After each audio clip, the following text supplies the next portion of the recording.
آپ اور تو اور ایک دیوار پہ سایہ پڑ رہا ہو نا، اگر ایک دیوار پہ سایہ پڑ رہا ہو تو جس جگہ سایہ پڑ رہا ہوتا ہے اس جگہ کا وزن ساتھ والی جگہ سے کم ہوتا ہے، کیونکہ وہاں جو ساتھ والی جگہ ہے وہاں پروٹون پریشر ڈال رہے ہوتے ہیں. تو یہ جو سولر سیل بنائی گئی ہے یہ پروٹون کے دھکے سے چلتی ہے. یعنی سولر سیل اسپیس میں بھیجی گئی ہے، 2010 میں جاپان نے بھیجی ہے، ناسا نے 2011 میں بھیجی ہے. تو جو سورج سے فوٹونز آتے ہیں وہ سولر سیل کے جو اس کی ڈش ہے، ڈش تو نہیں کپڑے کی چیز ہے، وہ اس کے ساتھ ٹکراتے ہیں تو اسے پش ہوئے پیچھے کی طرف. ایک تو ہوتا ہے سولر انرجی والا سیل، میں نینو والوں سے بات نہیں کر رہا ہوں، میں وہ سولر سیل ہے، یعنی وہ اس کو اوپر سے پریشر دیتی ہے.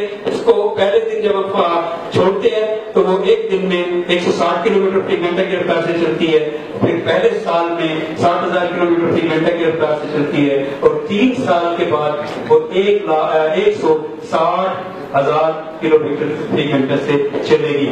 تو اسپیس میں ہمارے پاس جانے کے بہت سے 2025 میں مریخ پر مارس 1 مشن جا رہا ہے جس کے لیے 100 لوگوں کو سلیکٹ کیا گیا ہے. اور میں نے اس لڑکی کا انٹرویو سنا ہے جس نے کہا ہے کہ I hope that I would be the first mother on Mars and I am the first Martian mother.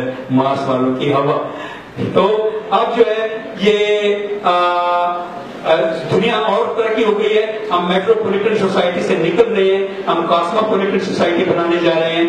اگرچہ ہمارے بہت سی کامیاں خرابیاں تھیں لیکن میں نے پھر بھی بہت